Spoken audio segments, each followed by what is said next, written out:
예, 그 후보자는 20년 전에 그 전제 군주를 건자해서 끌어내린 혁명의 나라 프랑스 파리 사법관 학교 유학 갔다 오셨거든요.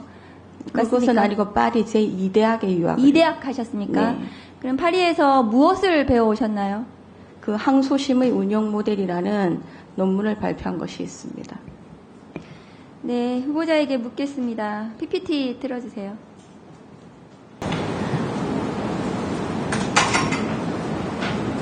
피청구인 대통령 박근혜를 파면한다. 소리가 안 나왔습니다. 피청구인 대통령 박근혜를 탄핵한다. 2017년 3월 10일 박근혜 전 대통령 탄핵 선언으로 국민의 함성 소리가 전국에 울려 퍼졌습니다.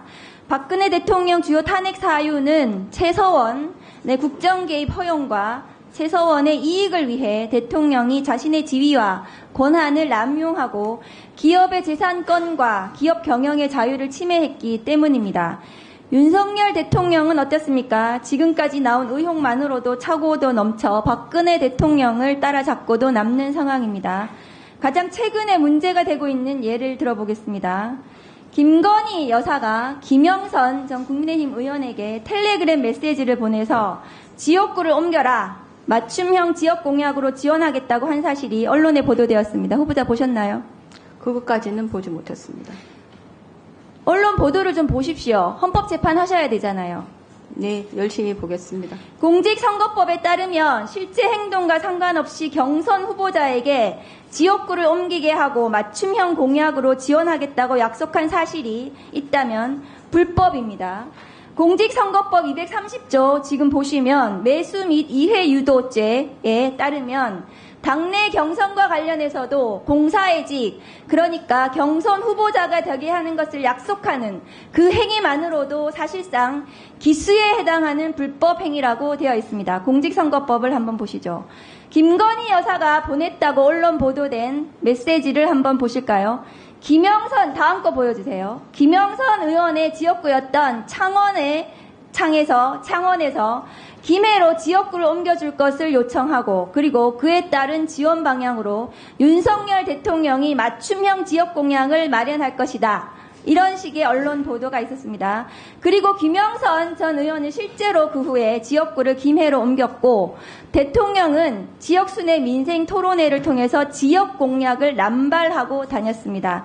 총선 직전인 2024년에만 3월까지 서울, 부산, 대구, 경남 걸쳐서 22번에 걸쳐 이루어졌고, 수도권에서 8차례나 개최되는 등 이래서 시민단체의 고발까지 불러일으켰습니다. 후보자가 기억하셔야 될 것입니다. 자, 대통령 배우자의 요청, 대통령의 실행, 이 모든 것이 불법 정황으로 저는 보여집니다. 텔레그램 메시지, 음성 녹취가 있다고 언론에서 지금 보도되고 있는데요. 이것이 세상 밖으로 나와 증거가 되기까지에는 시간 문제라고 저는 생각합니다. 김건희 여사가 대통령인지 아니면 대통령의 비호 아래 이른바 비선 실세로서 대통령의 의사결정과 국정, 인사 문제 등에 광범위하게 개입해서 사익을 취한 것인지 국민들은 이제 혼란스러워하고 있습니다. 이것은 국정농단을 일삼은 것이라고 봐도 될 것 같습니다. 다음 거 보여주시죠. 자, 대통령 임기가 절반이 안 돼서 벌써 제2요구권을 15번 사용했고요. 이승만 대통령의 45건 기록을 깨트릴 추세입니다.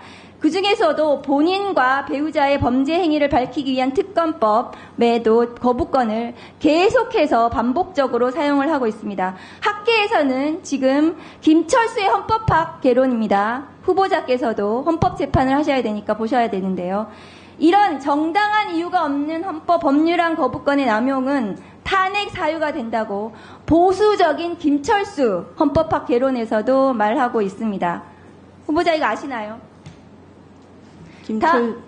네. 다음 거 보여주시죠. 미국의 닉슨 대통령의 워터게이트 사건 보도입니다. 자신을 향한 수사에 대해서 거부권을 사용했다가 탄핵에 직면하자 사임한 사례는 너무나 자주 인용되는 사례입니다.